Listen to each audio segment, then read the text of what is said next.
Ladies and gentlemen, it is another Saturday morning, and oh my gosh, I can't believe I'm on with Kat Koppett once again. How was your week, Kat? It was great. It was busy, and I was moving my body through space a lot. I How think about we're you? all moving our body. We're going. Is that a teaser back to our third show when we had Garrett Reisman on, where he was actually literally flying through space in the front of the International Space Station, in front of everything, nothing in front of him. Was just Amazing. incredible. Just space was in front of him. It's all Yeah. about space, space and opportunity. Space and opportunity. Well, we are going to have so much space and so much opportunity today. I can't wait to get started. Awesome. So if you've ever wondered what it takes to achieve remarkable success, overcome obstacles, and transform your performance in the face of big change, then you are in the right place. This is Performance Shift, the podcast that will give you a take on your journey of discovery and exploration and transformation and give you the tools to navigate your own moments of change. I'm John Register. I'm a two-time Paralympic athlete, a combat Army veteran, and author. And I'm Kat Koppett, an organizational consultant, author, and improviser. Fantastic. And today we're going to be sharing our expertise and insights into how we can navigate change and find success in the face of adversity. You can find us here live or also on any podcast places that you like, Apple, Google, wherever. We're up on all of those now, John.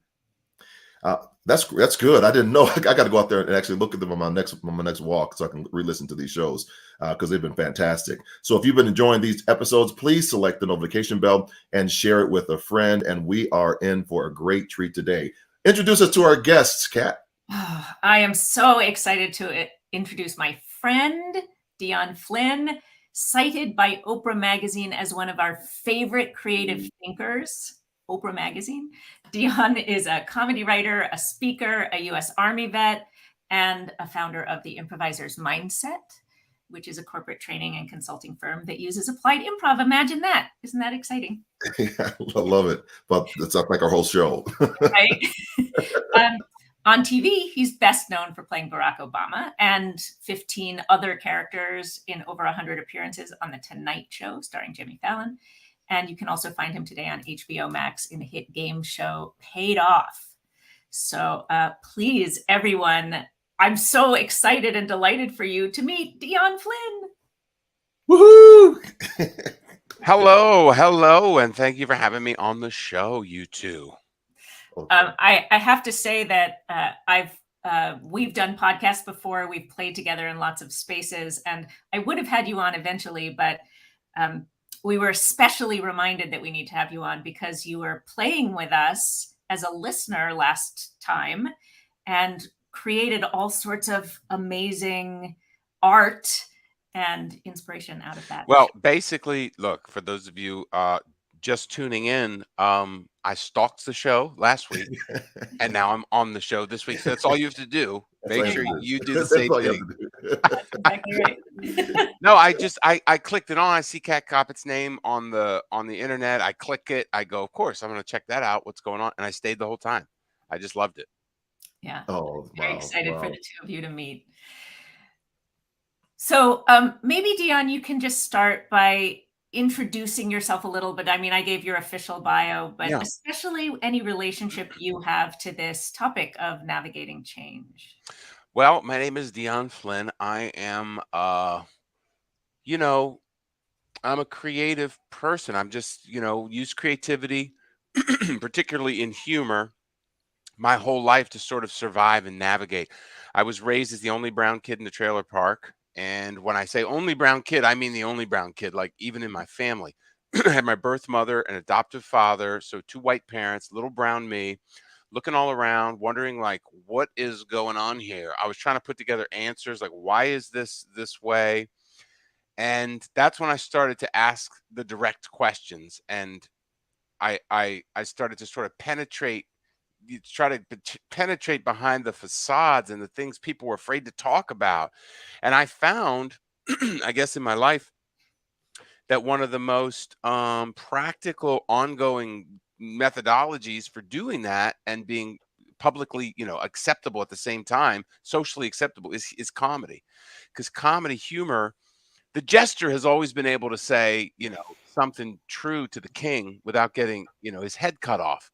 There's something about if you can squeeze it through the joke nozzle, people can sort of handle it a little bit. And, I think maybe that's where it came from. So that was an adversity. There was adversity in that environment. There was not just racism. There was. I grew up in America. I grew up in Maryland, right at the Mason and Dixon line, north, south, black, white, me, gray area. I was a gray area when I was born, in a gray area. It was more. I think that was one adversity, and I remember watching Phil Donahue. He had Ku Klux Klan members on, and I remember watching that very carefully, and I was thinking, okay, these terrifying people who somehow want me dead, they're the same skin color as the people that I know and love and trust. So I had to work out some way of figuring out like how these people are human too. Because there was no way I could live. I couldn't live because I knew racist people. They were my friends in some cases. So I watched that episode of Donahue very carefully, and I began to think, this is probably age 9. I'm thinking, these people have to love something, right? Don't they have to have some traits that are like these other people that I love and that I know. And then occasionally they would talk maybe about a grandchild and they'd speak. So I saw that the hatred was kind of a layer of what was going on, but it wasn't the whole thing. Mhm. My bloodline, this mixed bloodline, part from Africa, part from Northern Europe, has forced me my whole life to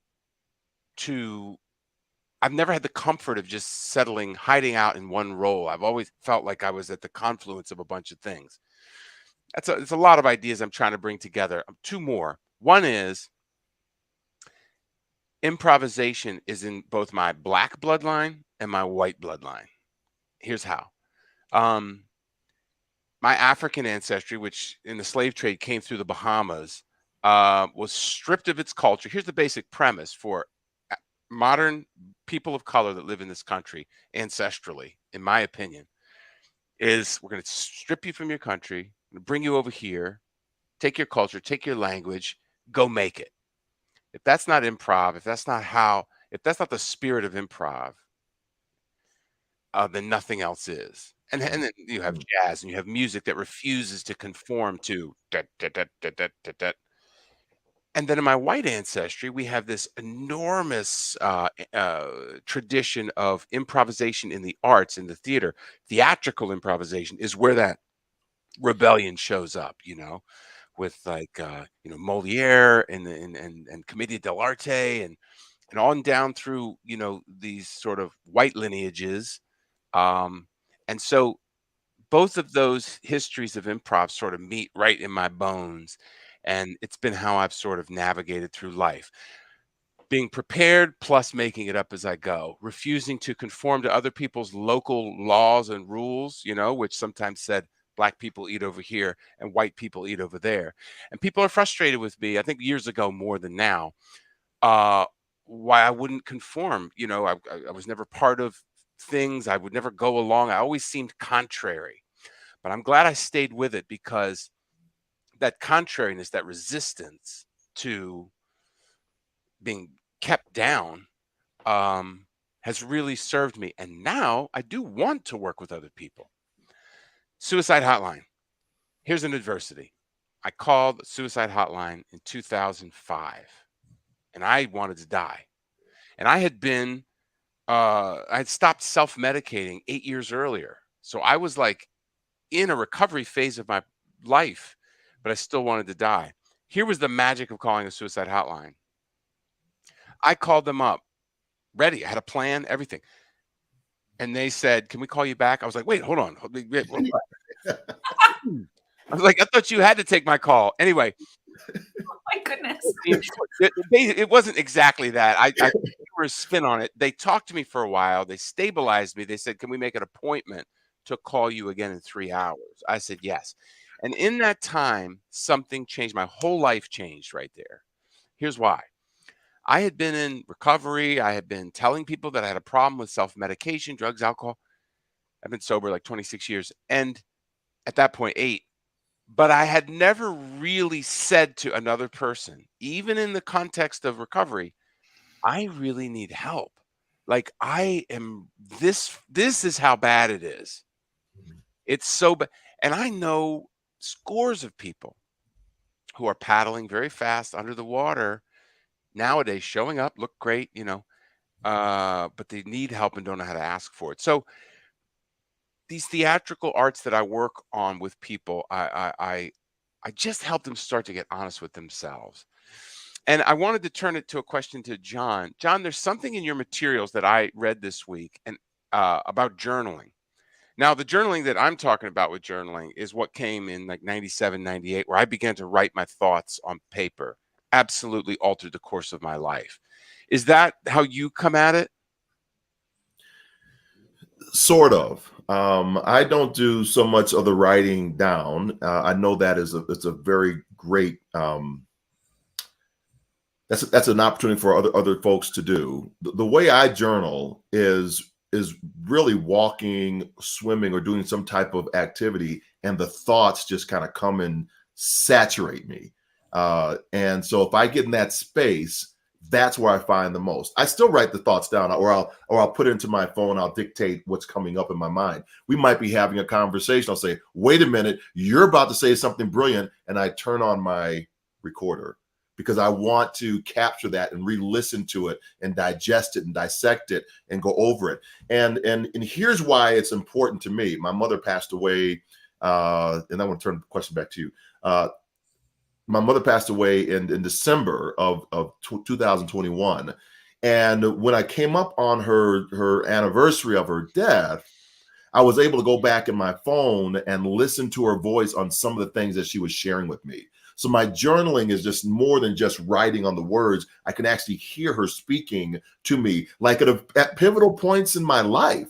So when she, for example, when I got let go from the United States Olympic Committee, right? I was going to leave anyway in February. They got rid of me in January, gave my severance package and bonus. And I was like, whoo, this is good. And during that time, I went home to Chicago and sat down and talked with her. And of course, I said, oh my gosh, she's about to say something brilliant. Click, right? And I just let the phone just stay there because I want to listen to this later on. Little did I know that was going to be the thing when I was going through a tough time in my life. And I listened to it. I said, this woman was looking at my future. Wow. And so, yeah, so that's kind of how I've used journaling. And I've heard you cut through the field on a couple really tough challenges. Addiction, one. The second one, honoring your ancestry on the European side and the slave slide, going through the Caribbean. And when you're talking about, the slave and the spirit of improv, my mind was just blown when you just said that one statement. Those are painful moments for people. And I've often heard that comedy is pain plus time. I wanted to hear your thoughts on that. As you just said, I was calling the suicide hotline. They said, we'll call you back. I mean, that's hilarious, right? That's classic Dion. That is just like, that's how I live, man. I see the faces of comedy and drama. The literal symbol from the old times is like something happy, a happy face and a sad face right next to it. Yes. And I think that's where the best things live. Like, I don't trust anybody that's always happy. And I don't trust anybody that's always sad because they're both out of balance, in my opinion. This is my opinion. I'm 53 years old now. I'm starting to give opinions from here on out. I'm not speaking equivocally anymore. This is it. This is your final shot before you get to grave. Well, that's what I say anyway. When they say, when my audience, the directors say they want, we want to get your opinion. We want questions and opinions from you. We want questions and answers. I say, I got opinions.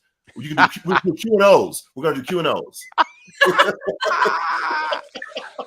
Oh, that's I have great. No answer. I love it. Yeah, can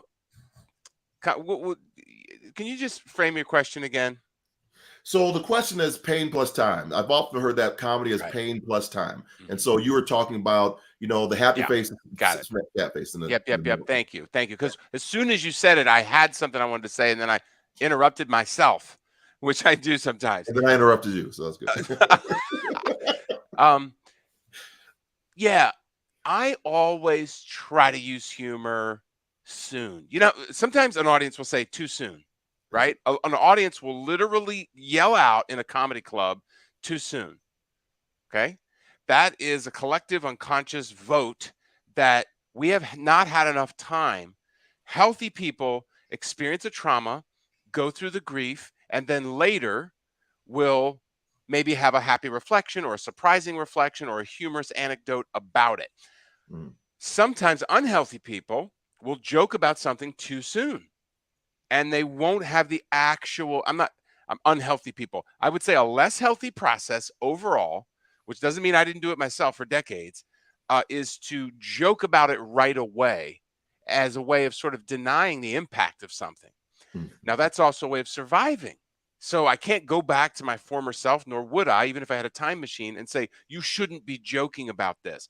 But I am always, as are many comedy writers, comedians, playing with how soon. How soon can we make a joke? Here's two examples. One from my mom, who I really learned a lot of, gallows humor from. She was dying. She died in 2005, and it lined up and had something to do with the suicide hotline recognition. It had something to do with sort of that culmination of lots and lots of feeling. Okay, so she was dying, and she was funny her whole life, always funny and very smart. And she was on her death. She was on her deathbed at home before we took her to hospice. Anyway, she said she get she gave me her credit card. She handed me her credit card, and she was like, if you want to charge this thing up, now would be the time. And I was like, oh my God, so good. And then so here's an example from last week. As far as what is comedy, I think it's a constant palliative, and you're always trying to see, is the patient ready for it? Like, is it too soon? I have a mentee of mine, and he was talking to me about the loss of his pet. This was last week. This isn't a comedian's setup like, oh, just last week. It was literally last week. He says he lost his dog, and he was very sad about it, and he was crying, uh, and he felt partially responsible for reasons I won't go into. And I felt very bad for him. My heart was going out to him, and he shared this for probably 20 actual clock minutes. This was going on, and then at one point there was a natural break in the conversation of all this sorrow, and I said to him, I said, whatever his name is, I said, right now I want to make the joke that um I didn't hear you this whole time. You were on hold. What did you say? And he laughed so hard. And not only did he laugh, he wrote me back 2 days ago and he said, I've been thinking about that moment all week and it's brought me so much joy. Now you'll notice when I made the joke, I didn't make the joke. I told him I wanted to make the joke, which is what Kat was alluding to earlier, this sort of inside out game that she and I use as a technique for training. It was such a risk that I just confessed to him that I was thinking it rather than just marching it out. It's a small little difference, but it adds a little bit of room for him to say, maybe now wouldn't it be a great time to say that joke if you in fact were going to. But I already did. No, there's something really fascinating about that, Dion, about what I hear in that I want to make this joke is an acknowledgement, a naming of the context and the risk, right? So it's actually a very sophisticated way of noting it, not censoring yourself, sharing it, but also creating safe space, for the want of a better word, right? Creating a safety around it of we are acknowledging that this is risky or that it might have some heat to it, or you get to accept it or not, as you're saying. Yes, and let me say something back to that. I think that you're right about that. I think what it comes with is the years of evolution of how I've used comedy and disruption, because comedy is disruption. When I was in the classroom, when I was a class clown, I was disrupting things. Sometimes I was bored. Sometimes I just needed attention, whatever it was, but you could disrupt it, all those various eras in my own development. Some of them were, well, screw you all, and anything you think about me, I'm just going to do what I want. I'm going to think the way I want. I'm going to say what I want, do what I want. And I experimented with that for years. That gets you certain results. You push forward, you become more of a pioneer in terms of where you'll venture. And you can also alienate people in ways you don't want to eventually. So I've grown to realize this. It's been a constant evolution of this balance between, do I want to be right or do I want to be alone? Do I want to be free, free to do whatever I want anytime, or do I want to have relationships? And of course, anybody who lives long enough learns the value of relationships is really what's going on here. And I don't mean because you can get me seen by this person, or I mean really the connection of interaction, obviously. To pull on that thread a little bit, it feels to me like comedy is a very powerful, it's a power, right? The ability to notice and be funny in a moment. And I feel like any other kinds of power, we can sort of use it for good or evil, right? You can use it to connect and say, oh, look, we're in this together. Let's name something. Let's find a place where we're sharing meaning and joy. Or it can be used as a weapon, right? And so you get to feel. I think what this is leading to is there's always going to be different opinions about someone's comedy, right? The way they said it and what they talked about and what their point of view was. I think comedy is always about some kind of truth, and even Jerry Seinfeld disagrees on this point. But if I had a conversation with him, I think I could bring him around to my way of thinking.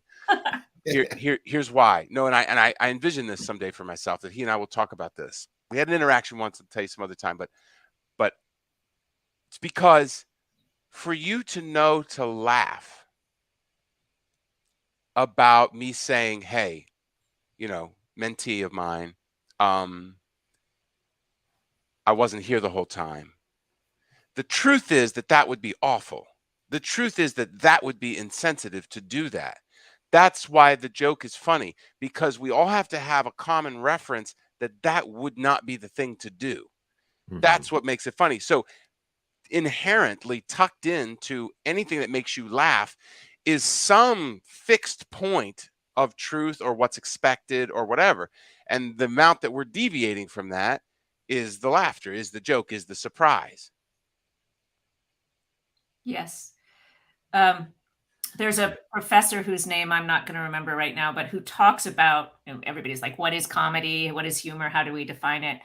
But he talks about the element of just sort of the right kind of transgression. Like if it's too much, if it's too transgressive, we can't handle it. We're afraid, we're insulted, whatever, we push back.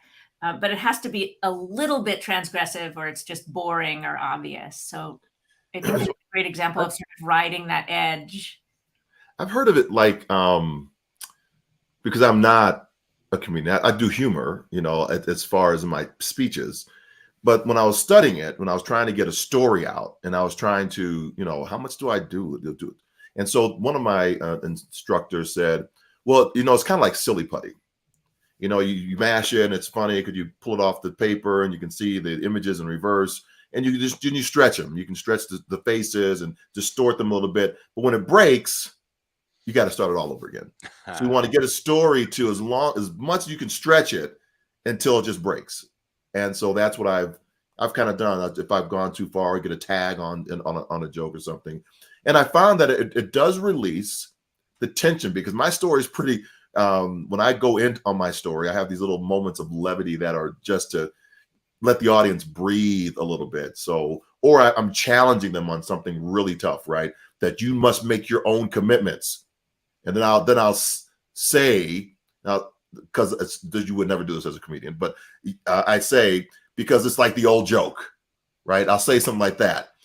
When you have your breakfast, the chicken is involved in the process, the pig's committed, right? So I do something like that, and it just kind of sets that I got to do this, and that's the commitment I got to make, right? So it's kind of it's how I've been using it.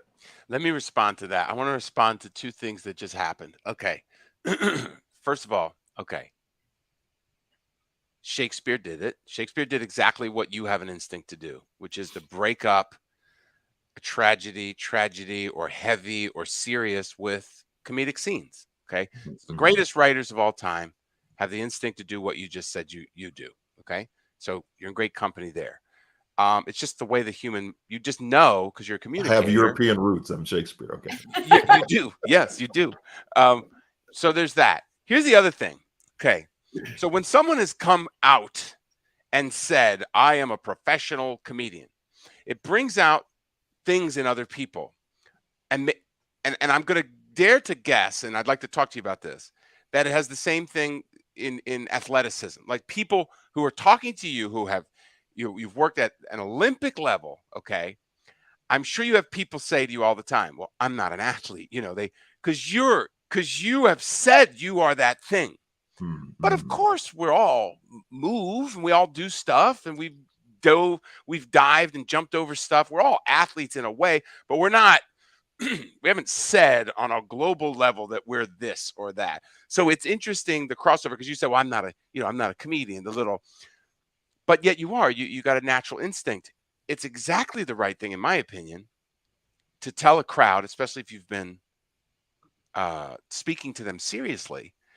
It's like the old joke. Those few words just set up. It's like it sets up what's coming. So because audience need permission to laugh. Only really free thinkers will laugh when you haven't made it clear that it's okay to laugh. And a lot of people in the audiences aren't that liberated. Anyway, do people say that to you? I saw you nodding. Oh, I'm not an athlete. I mean, they do. Yes, absolutely. And I'm reading another book right now. I won't get into it, but I think it's I think you're exactly right. It's how it's when we say that, we could be doing it from the standpoint of less than. I don't want to be seen as this, so let me just do that. Even when you said it, right? When you said that, and I said that to you, I realized, because Kat brings out the brilliance in me all the time. She just because she just pulls stuff. I'm like, dang, that was good. I told a joke. Yeah. Of course you told a joke. You're funny. You have funny bones. Absolutely. You must know that, right? You know that. But the thing is, like, I think it's frightening to say that in front of someone who says, I do this for a living. I evaluate it all the time. I'm always thinking about it, blah, blah, blah, blah, blah. But that's what I like to do when I come in, is I like to demystify that and take it all off. I show my little clip of me being on TV right in the beginning when I work with people, just to let them know why you should listen to me for the first 10 minutes. Yeah, I'm because just like, we see this. Yeah. And I'm just like, you look, you give me 10 minutes of your time on this, okay? And I use this to establish, because I know I'm not famous. I mean, I'm not famous. I'm not deluded about that. But I have definitely worked in a very dedicated way about these certain things. And then I want to help other people come forward and be performative and have permission to play. I want to take away all that elite bar to entry stuff that has related ancestrally, I identify as being so painful to the African side of me. And I want to remove that from any technique kind of thing. I want to make it available to everybody. There's nothing that tickles me more than to go in with doctors, lawyers, people that are like, I don't really, I'm not creative, and then they become creative. And of course they're creative. And if they truly don't, some people say they're not creative, but they got a drawer full of poems somewhere. Okay. Then some people really don't think they're creative. And you must encounter that. Some people really don't think they're athletic. What do you say to people when they're like, I want to have permission to be athletic? In fact, I'm asking you, I want more permission. That's something I want in my life. I want more permission to be athletic. But I have body trauma. So anytime I get worked up, I feel things that I have tried my whole life not to feel. What do I do? Wow. usually what I share with individuals that are in that space is to pull down the perception they have of me as an athlete. So to get it to, that's the hardest thing I have to do in a speech, because most people are thinking that my story is about winning a silver medal or overcoming the amputation of my left leg. And I'm never going to have an amputation. I'm never going to win a silver medal. So therefore, I'm unrelatable to you. So I have to do things that are incrementally small to make the bridge, as you were kind of referring to. And so I say, what are the small things that you can do?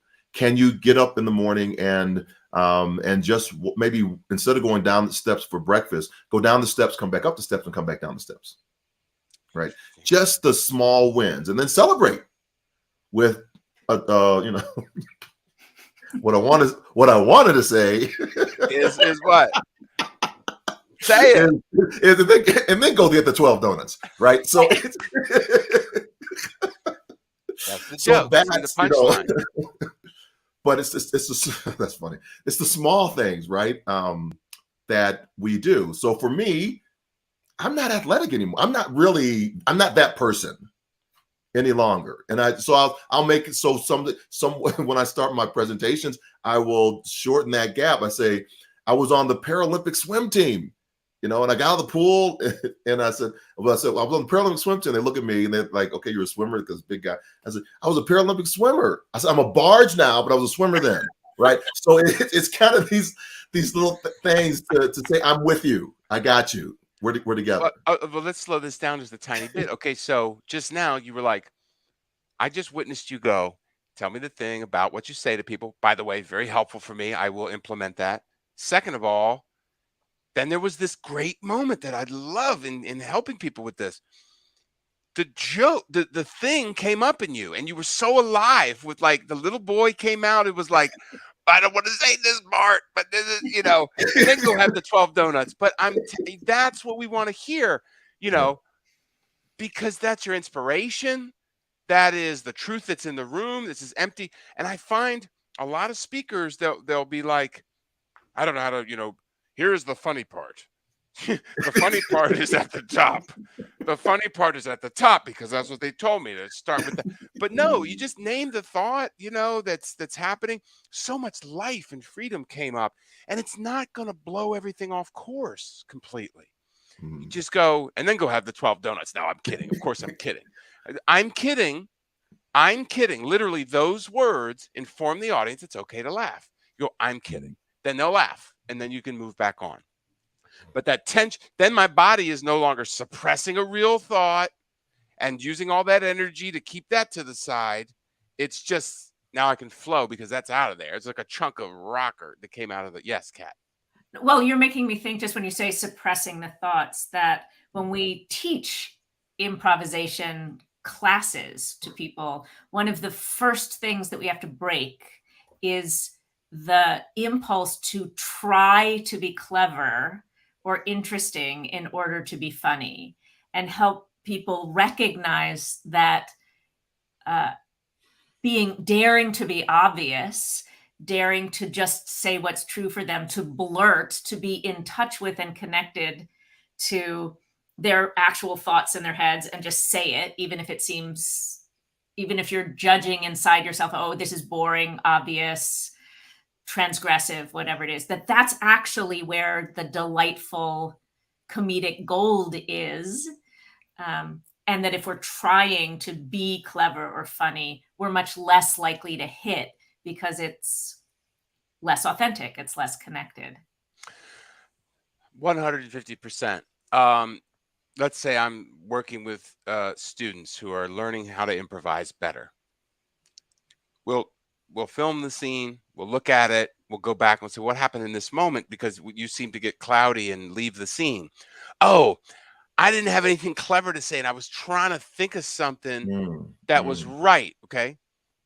So then you say that. If the scene, let's say, was a husband and wife in a cabin in the winter and blah, blah, blah, then as the husband, just say that. Just say, Barbara, I'd really like to say something clever right now, but I don't have anything to say.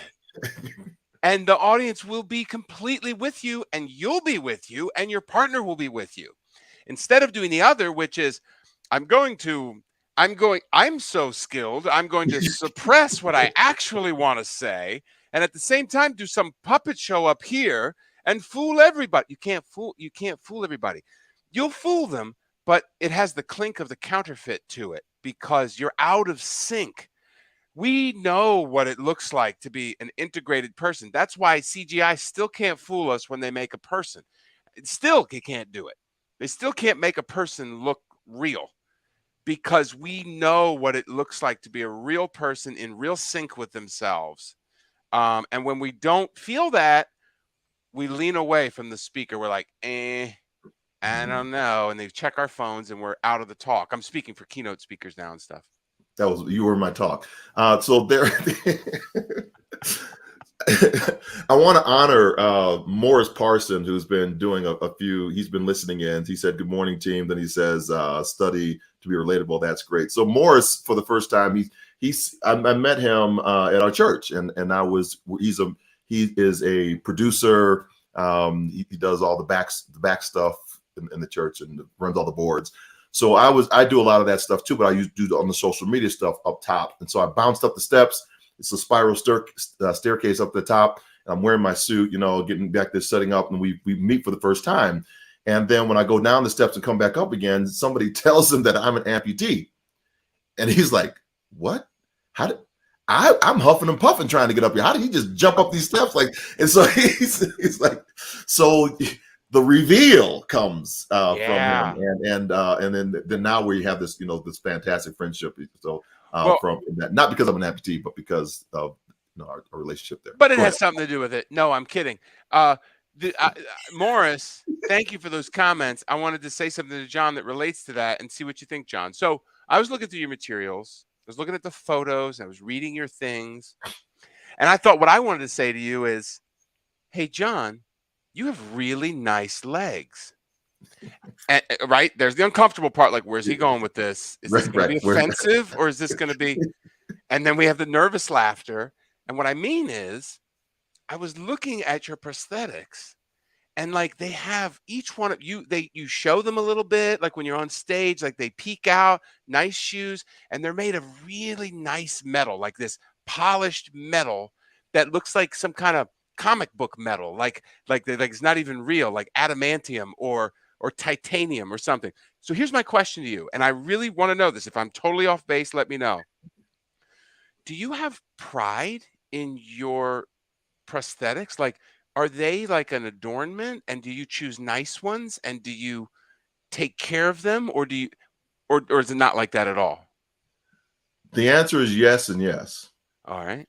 So yes, I do. And I had to come to a moment because the prosthetic is an extension of the person. So when I make a new prosthetic, there's a lamination that goes over the top. So you will see, like if I'm running on a track at the Paralympic Games, I have one that has the stars and stripes.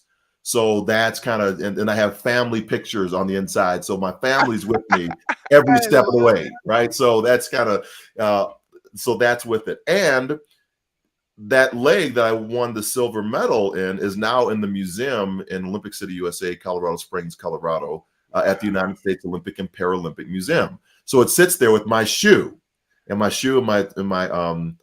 Wow. And here's a good one for you. And it sits right in front of Serena Williams' signed tennis ball and shoe. Wow. And so for all the folks that come by, I say, because I always had a leg up on Serena, right? So that's what I always had a leg up on Serena. Nice. So yeah, so I think that's there's a pride there. I'm just talking to a person who's in Maryland. He called me yesterday on my phone because Kat, you saw I did what I call it, Fearless Friday. Yeah, Fearless Friday. And I just started it. I don't even know if I'm going to keep on doing it, but I just wanted to do one that was in my head. I wanted to get it out, and I did it on StreamYard. I didn't think anybody was watching, but there was a woman that was watching. She's a grandmother, and her grandson had an injury in a forklift accident. Mm-hmm. and he's going to have an amputation on Monday. And he calls me on, on my phone, on like the number that I only have for like business. He calls me that number, and I listen. I get the thing is I don't recognize the number, but I answer it, and we have this 30-minute conversation. He is traumatized about what's about to happen to him. Oh my gosh! And so when you say, like when you say, is it too soon? I can't tell him, Paralympics, you're going to have a leg, you're going to make all this stuff like this. I have to honor where he is in the moment, not suppress that. Right. And just listen and just hear his heart on where he is. Yeah. I can't go to the when I was working with Brooke Army Medical Center and all these folks that were coming back from Iraq and Afghanistan and walk into the hospital rooms, and then they shift and they're all healing together, and the jokes are flying because Army folks and Marines and Navy, they're going to go at you, right, all the time. And so he can be a below the knee amputee, right? I can't say to him, oh, you're just a paper cut. Oh yeah, right. Well, right. Well, you could try. No, I'm not doing that. Right. Well, that's it. But it's a personal sense of like of boundary. Right. It's a boundary. So he's going to be, in my opinion, the surgeries go well, and that gave him some things. But and I hope he's not listening right now when I'm saying this. Still good. There, it's out. Now it's out. Yeah, it's out. But but I think what happens is we all come to, going honoring what you were saying earlier, Dion, about being present in the moment, is once we have whatever happens to us, we adapt to that thing. So below knee amputees say, I'm so glad I'm not an above knee amputee. An above knee amputee says, I'm so glad I'm an above knee amputee and not a double leg amputee. Double leg amputees say, I'm glad I'm not a triple amputee. Triple say, I'm glad I'm not a quadruple amputee. Quadruple say, I'm glad I'm not a spinal cord injury. So it keeps on. It's what's in our mind of what we think we have. We move forward with. And so the below knee people are like the least, right? Because they've got the least sort of to accommodate or change. They have a knee still. Does anybody ever call them the baloney? The baloney? The baloney. That's good. That's good, right? I give that one to you. Because you know what we call below knees? That's baloney. Well, that's baloney. Baloney's a baloney. I say legs are overrated, right? So it's kind of I know. Later. Pain plus the time. Yes, of course, because you have to accommodate the shock. You got to go through all the layers of of grief. All the, what is it? Denial, anger, bargaining, depression, acceptance. You got to move through that stuff. Otherwise, you're emotionally bypassing. And that's what drug use and addiction. That's why I know that's all of that information. All that I know from all the self-medicating I used to do was all about emotional bypassing. I did not want to feel and had no way of knowing how to begin to feel what I needed to feel. To exist. So I medicated myself. And then now, much better life to be able to just feel life come at me on life's terms. There's so much that's here right in front of me, right with you. And the way you said something leads to something else. I miss all that if I'm out of sync. If I'm out of sync, I miss all that. If I've just got prepared information I want to just shove down your throat, there's no interaction. I think this links so clearly to the theme of our conversations here around navigating change. And John, when I think about you talking about the different phases of the journey, and wherever I am in whatever moment, because everything's going to change, right? Everything's temporary. We're always going through the flow. The power that I hear you talking about, Dion, in really being present and accepting and even naming whatever it is that's going on. And sometimes that will be funny, right? Like Del Close and Tarna Halpern's book, Truth in Comedy, is all about that's where the comedy comes from. But also that's where connection comes from. That's where vulnerability and asking for help comes from. That's where growth comes from, right? It makes me think about just this, where am I now? Who am I now? And I can't stay back being whatever used to be true. I can't reach ahead to try to be the future if I'm not ready to be there, is one of the things I hear you saying, Dion. So how can I practice and exercise being present and accepting? I don't, full stop. That's the Yeah. end. Do we have a game on that? Can we, is that, Yeah, is that, jump, by I think jumping. it's time for a My song. answer, Let's my get on answer track. would be by jumping into a game. It's a Yes. game. Yeah. And I think that's right. And I think the game, Dion, that you and I co-created and have been playing in various ways is the obvious game for us to play right now, which is very simply doing a little improvisational scene. Maybe I'll let you and John play, and then naming inside the scene the inner thoughts, either of the character in the scene or the actor or the person in the scene. So just doing a little aside, and I'll let you, I'm sure, Dion, I see your hand. Go ahead. Yeah, my finger of the finger of control and input Yes. is going. Let's model it first, you and I. Yes. Let's model it first. You and then I'll we'll do a let you scene, play, and then we'll we'll have give John a chance to play. Okay. So should we get a Yeah. John, can you give us a suggestion of a relationship? Relationship that you know, lawyer and client, or husband and wife, or you know, any relationship you can think of. Father and son. Okay, great. So we got father and son here. Okay. And then give us a word that has nothing to do with any of that. A simple everyday word. Pizza. Okay.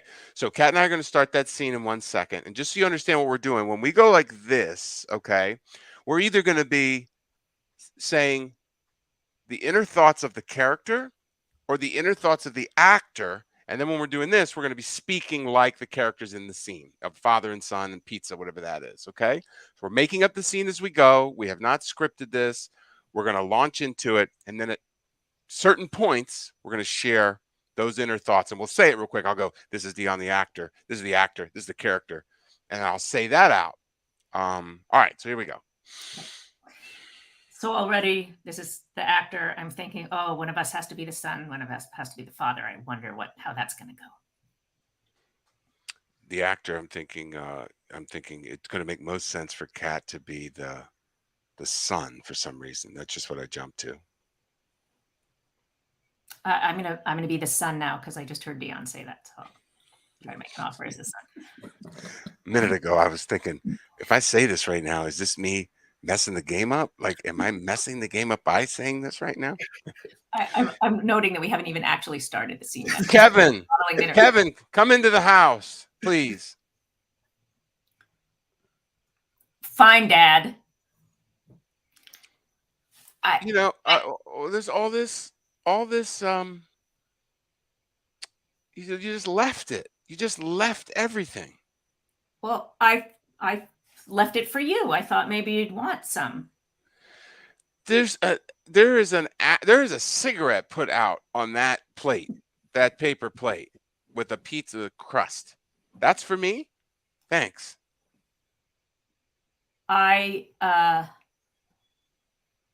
You know, Dad, if you're going to come back into my life, maybe you shouldn't try to control and criticize everything I do. I'm like, oh God, my actor just threw in a bunch of backstory that I have to conform to now. But since I'm a pro, I'll do it. So I'm always interested when I make an offer, whether Dion's going to like it or hate it. And more often than not, he hates it. But that's okay. I'm used to it. I think what Kat just said is hilarious. Okay. I think we should stop so that Oh no, that was a cigarette butt. Did you pick it up? Did y'all smoke together? What's going on?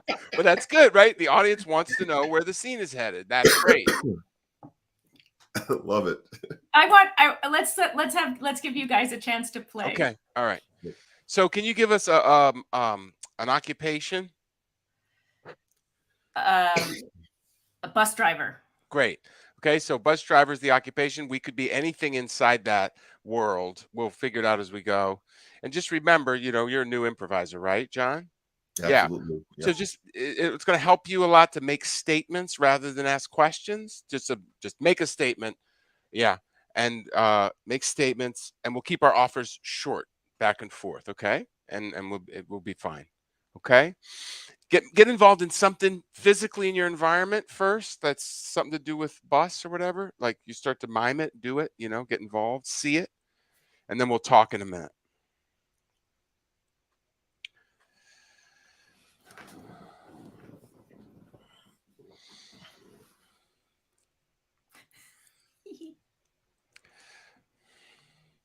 You know, Bill, I'm trying to train you here to drive a bus. Is that a video game console? No, just reading the paper. Oh, Go ahead, you got it. okay. All right. All right. Now I said it was a video game console and John said it was a book. So now I have to make those two things come into focus like it makes sense in the beginning. Here we go. Ready? Watch. Well, it's very strange that you would hide a book behind a video game console because there's nothing wrong with reading. I just realized I messed up and should have taken his offer of the video game and gone straight forward with that with Dion. So I'm like, dang it, man. Now what's he really thinking about me? I really want John to hear my last offer most. That's really the most I want, which is, hey, Bill, there's nothing. You're hiding a book with a video game. That's so opposite of what I would have expected. Well, kids these days, Bill, they're so engrossed in video games that I just wanted to make sure that the folks that are on this bus watching me and all these as we're going to the school, Yeah. that they are seeing me actually reading. Yeah.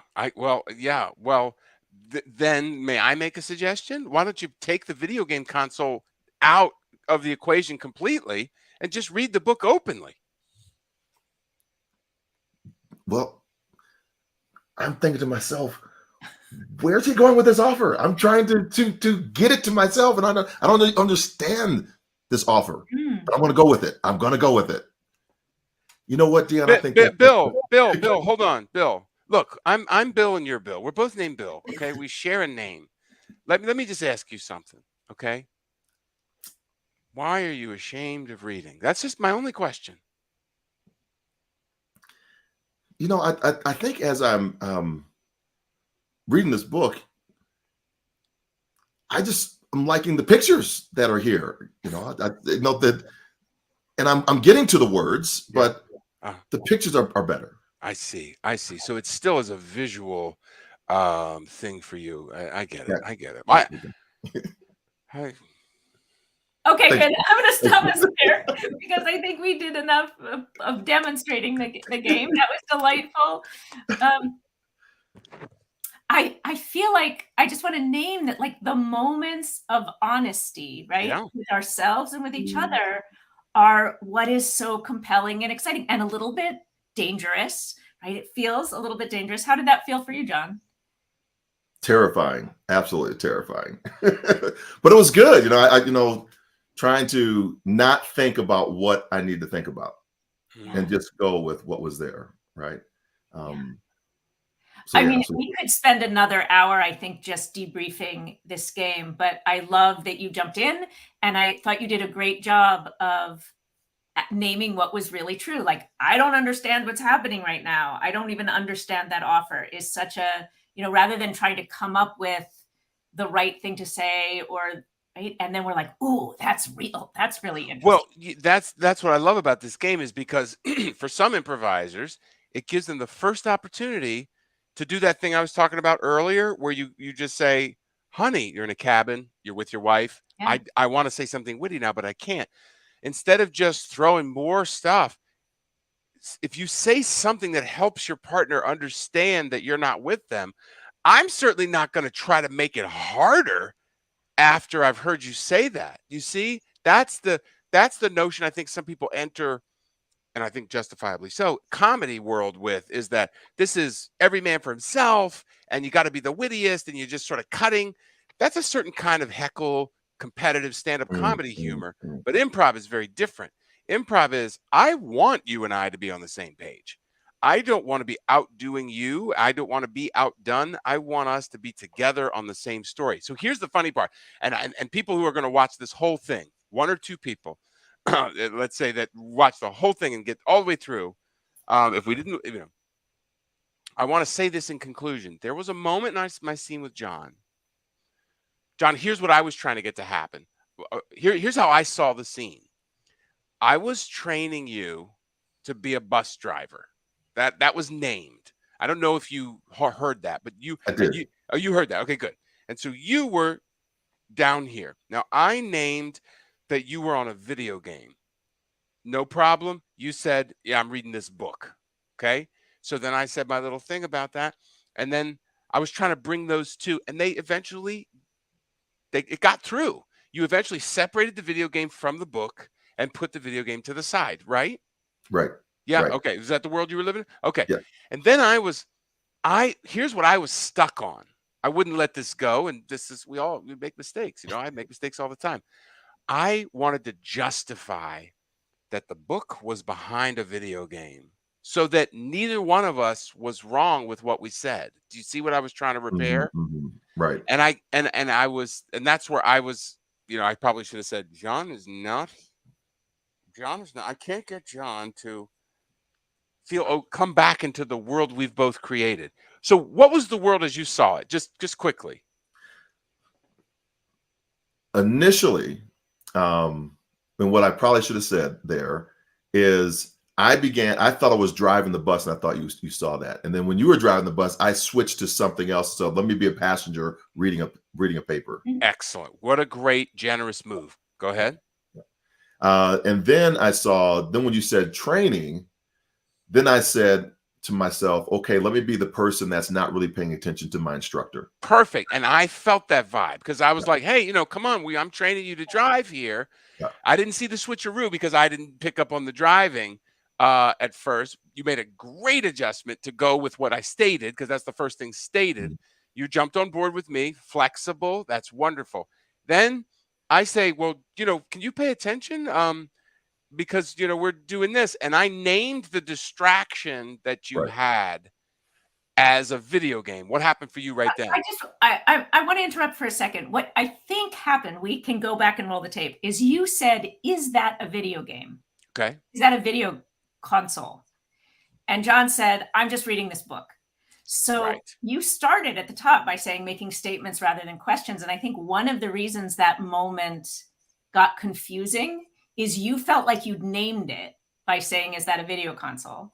And I think, John, you felt like you're like, oh, it's just a book. Well, no, I went right. And I went with that. I was like, oh, it's just, I'm not going to deny the book after that. But I got to bring them in somehow, because how did I mistake it for that is what I was stuck with. And I wouldn't let go. I wouldn't let go of that idea. Right. And like, it couldn't make sense in your head. So you were working on it. Well, no, we're not working on it. Forcing my agenda. Right. No, forcing my agenda on John to try to, Yeah, it's fascinating.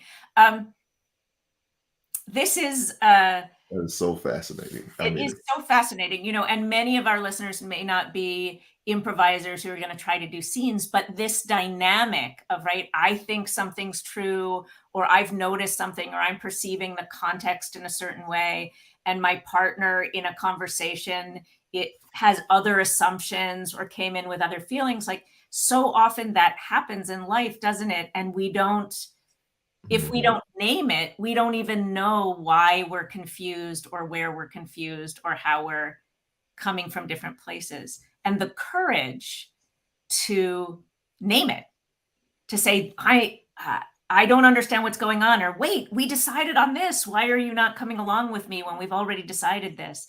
I think it's a great metaphor for ways we can be honest and courageous in real life, especially as things change, right? So if we have assumptions, I'm trying to put a nice little bow on the episode here. I'm still stressed out. I'm still stressed out from being in that situation with John. I feel bad. I'm like, let me say my no. No, you let me feel bad if I want to. I feel bad. I was trying to debrief it with him. Cat cut in to put a bow on it. I don't want that. I want to finish debriefing it with John. But saying those things helps me dump. It's all real. Yeah. It's real. but Right. it's just my point of view. That's just my point of view. John, what's your thing right now that's in here? That's in here is The side thought of your secret the thought. side thought is to put the bow on it, to wrap. But and what I'm thinking is I want to honor what you had said earlier, Dion, which was the my final thought is to catch the conclusion of the episode that we have covered. So that was in my head, and I want to make sure we honor you to get your event that's coming up on it and out, to give you a chance to talk about that. So that's what's going on in my head. Love it. Great. So just to finish the bow, this is a great example, I think, of being present, being courageous, willing to speak your truth, which sometimes will be very funny, which sometimes will be just what's true and can move the scene that we're in forward. When we talk about navigating change, I think this can get harder and even more important if what you've assumed or the habitual ways that you've been in or the roles that you've been playing in the scene you've been in has been one way. In those moments that it shifts, it becomes even more important. So people get to have more of you, Dion, in all sorts of ways. There's especially an event coming up that I know you want to tell us about, and then we'll post your contact information. We have our 3rd annual Improvisers Mindset retreat happening in beautiful Rhinebeck, New York at the Omega Institute. It's a week of great healthy food. You'll be in the woods. It's summer camp for adults, and it's improv, and you get a chance to perform, and it's got a spiritual landscape to it. The sort of spiritual aspects that are inherent to improv are supported in this retreat environment. It's really wonderful. Omega.org or improvisersmindset.com if you want to check those out. And improviser is always spelled with an O-R with me, like you're British. And is that a place where they can find us too, on dionflynn.com? I think, yeah, maybe, but definitely Improviser's Mindset. Okay. Improviser's Mindset. Okay. And thank you so much for having me, for putting this up. And, the Improviser's Mindset does corporate consulting and training, and we'll bring one-of-a-kind experiences into your business to help your people with training, speaking, all kinds of things. Well, we are so excited that you graced us with your presence today. Thank you so much for all the insights, outer speak, inner speak conversations that we have, playing along with us, and really adding a lot of value to the show today. I knew it was going to go long. I just wanted to. I said that out loud before we even began. I said this is going to go, and I wanted to, because I want us to just flow and play. So I hope that you felt the same way. So I did. I loved it. I loved being here. I always leave. Whenever I work with Kat, I always leave mildly annoyed, but it's because I've learned something. Always, every single time for 20 years. Back at you, Dion. I know that's the truth. That's it for today's episode of Performance Shift. We hope you enjoyed our discussion, gained some great valuable insights from the amazing Dion Flynn, the brilliant Kat Koppett, and that you can apply to your own life and work. If you want to learn more about the power transformation, you can shift your own performance to achieve your goals and dreams. Be sure to subscribe to our podcast and join us for that next episode that we have. And if you found this episode helpful, we'd love for you to leave us a review and feedback on your favorite podcast platform. Your feedback helps us to improve the show and to reach more listeners like you. So my name is John Register, saying go forth and inspire your world. She's Kat Koppett. What's your outro? She's waving to us. Yes. We'll see you next week on another episode of Performance Shift. Bye, everybody.